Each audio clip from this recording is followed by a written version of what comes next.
Hello viewers, welcome to our channel. నేను మీ చరణ్ పరిమి.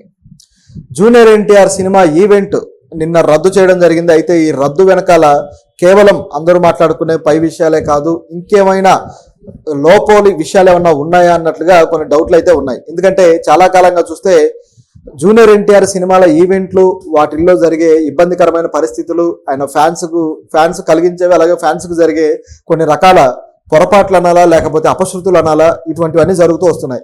అయితే ఇవన్నీ కూడా జూనియర్ ఎన్టీఆర్కే ఎందుకు జరుగుతున్నాయి? తెలుగు సినిమాల్లో ఒక మాసియెస్ట్ స్టార్, అలాగే మ్యాన్ ఆఫ్ మాసెస్ అని ఈ మధ్యకాలంలో మంచి ట్యాగ్ కూడా దక్కించుకున్న వ్యక్తి. అనేక మంది స్టార్స్ ఉన్నారు. ఇప్పుడు పవన్ కళ్యాణ్ గారికి భారీ స్థాయిలో ఫ్యాన్ ఫాలోయింగ్ ఉంటుంది, ప్రభాస్ గారికి అంతే స్థాయిలో ఉంటుంది, అలాగే మహేష్ బాబు గారికి అంతే స్థాయిలో ఉంటుంది. సో ఇంతమంది స్టార్లలో జూనియర్ ఎన్టీఆర్ గారి ఫ్యాన్స్ కూడా అంతే స్థాయిలో ఉన్నారు. మరి వీళ్ళు మాత్రమే ఎందుకు ఒక విధమైన ఇబ్బందికరమైన పరిస్థితి ఆయన ఈవెంట్స్లో క్రియేట్ అవుతుంది అనేది ఒక విచిత్రంగా ఉంది. నిజం చెప్పాలంటే కొంతవరకు ఫ్యాన్స్ ఆయన్ని ఇబ్బంది పెట్టే పరిస్థితి వచ్చింది, అలాగే ఆయన ఇబ్బంది పడుతూ ఉండే పరిస్థితి వచ్చింది. దీని వెనక ఎవరు కుట్రైనా ఉందా అనేది అనుమానంగా ఉంది గమనించి చూస్తే. ఎందుకంటే ఇప్పుడు ఈ నోవాటెల్లో ఆగిపోయిన ఈ రద్దయిన ఇది కూడా ఆ విధంగానే ఉంది. గమనిస్తే నిర్వాహకులు అంటే ప్లాన్ లేకుండా చేశారా, లేకపోతే దీన్ని చెడగొట్టడానికి ఎవరైనా స్కెచ్ గీచీలా పంపించారన్నట్టుగా ఉంది. ఎందుకంటే అక్కడ ఉన్న సీటింగ్ కెపాసిటీ నోవాటెల్లో జరిగింది ఇది రాత్రి. సో ఈ సీటింగ్ కెపాసిటీ కేవలం ఆ ఈవెంట్లో 5,000 కెపాసిటీ ఉన్న దానికి ఒక 10,000 పంపిస్తే అడ్జస్ట్ అవుతారేమో అక్కడిక్కడ నిలబడి. కానీ ఒకేసారి 30,000 మంది దాకా వచ్చారట. 30,000 మంది దాకా రావాలంటే ముందు ఎలో చేయరు. మరి ఎలా ఎలో చేశారని గమనించి చూస్తే అన్ని వేల పాసులు ఎక్స్ట్రాగా వాళ్ళకి ఇవ్వడం జరిగింది. సో ఇన్ని వేల పాసులు ఎందుకు ఇచ్చారు నిర్వాహకులు అనేది ఇప్పుడున్న క్వశ్చన్. ఏమైనా డబ్బులా, లేకపోతే ఇంకేమైనా కారణమా, లేకపోతే పని కట్టుకొని అసలు అంత కెపాసిటీ ఉన్న దానిలో ఎన్ని పాసులు అయితే ప్రింట్ చేయించాలో అన్నే చేయించి బయటికి తీసుకురావాలి కదా, ఎక్స్ట్రాగా ఎక్సెస్గా అసలు ఎందుకు అంత ప్రింట్ చేశారు అనే క్వశ్చన్ అయితే వస్తుంది. సో ఇది పూర్తిగా నిర్వాహకుల తప్పనాలి. అయితే దీని వెనకాల జూనియర్ ఎన్టీఆర్ గారు ఇబ్బంది పడ్డ పరిస్థితి చూస్తే ఆశ్చర్యంగా ఉంది. సో ఆయన చెప్పడం కూడా, ఈసారి నేను మిమ్మల్ని కలవలేకపోయాను, ఖచ్చితంగా థియేటర్లో కలుద్దామని చెప్పేసి ఆయన అన్నారు. బహుశా సినిమా బ్లాక్ బస్టర్ అయితే కనీసం విజయోత్సవ సభ భారీగా పెట్టే అవకాశం అయితే ఉంది. అయితే ఇప్పుడు ఏపీలో వీళ్ళ ప్రభుత్వం ఉంది కాబట్టి అక్కడ కూడా ప్రయత్నించవచ్చు. నిజానికి టైం ఉంది, బహుశా ముందు రోజైనా సరే ప్రయత్నించి ఒక ఈవెంట్ అయితే చేసే ఆస్కారం ఉంది. ఎందుకంటే ఏపీలో ఏమీ ఈవెంట్ జరగట్లేదు, సినిమాకి సంబంధించి కొద్దిగా స్తబ్దుగా ఉండిపోయింది. గతంలో ఒక ఈవెంట్ ఏమో బోయపాటి గారిదే అనుకుంటా అమరావతిలో ఏర్పాటు చేశారు. ఐ థింక్ స్కంద ఏమో అమరావతిలో ఏర్పాటు చేస్తే దానికి హ్యూజ్గా ఫ్యాన్స్ వచ్చారు. అంటే ఏపీలో కూడా సినిమా ఇండస్ట్రీకి సంబంధించిన కదలికలు అనేవి కనపడ్డాయి.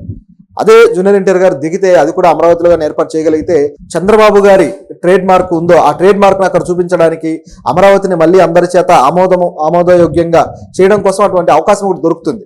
సో ఇది ఉపయోగించుకోవాలి. కానీ ఎందుకనో అలా ప్లాన్ చేయకుండా సింపుల్గా అయింది. ఎందుకంటే పాన్ ఇండియా సినిమా ఇది.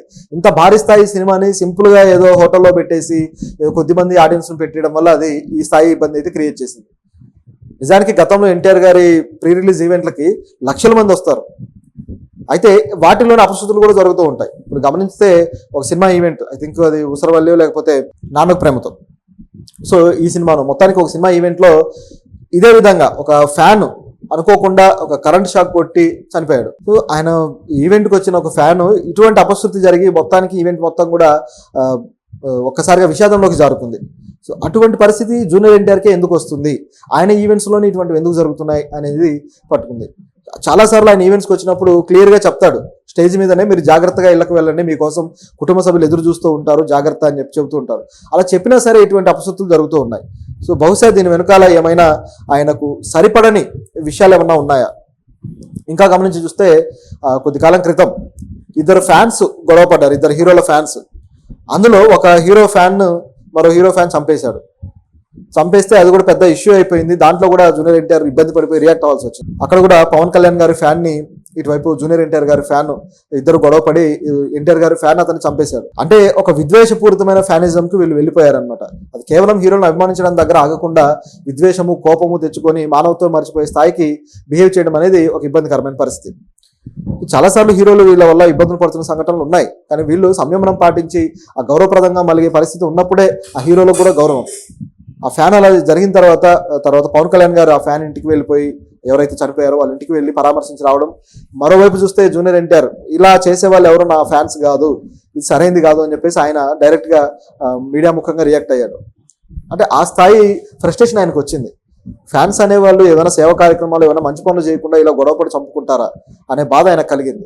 ఇది ఈయన చుట్టూ జరుగుతూ ఉన్న కొన్ని ఫ్యాన్స్ వల్ల, లేకపోతే ఆయన ఈవెంట్స్ కు కలుగుతున్న ఇబ్బందులు. అంటే ఇది ఎందుకు అనాల్సి వస్తుందంటే, ఏదైనా ప్రతిష్టాత్మకమైన ఇష్యూ పెట్టుకున్నప్పుడు ఆయన చుట్టూ ఏదో బ్యాడ్ లక్ తిరుగుతుందేమో అన్నట్టుగా ఉంటుంది పాపం. ఇట్లా ఏదైతే టీడీపీ పార్టీకి సంబంధించి ఎలక్షన్ క్యాంపెయినింగ్ ఉందో, ఈ క్యాంపెయినింగ్ లో బాగా తను ఓన్ చేసుకుని అగ్రెసివ్ గా ప్రజల సమస్యలన్నీ మాట్లాడుతూ చేశాడు.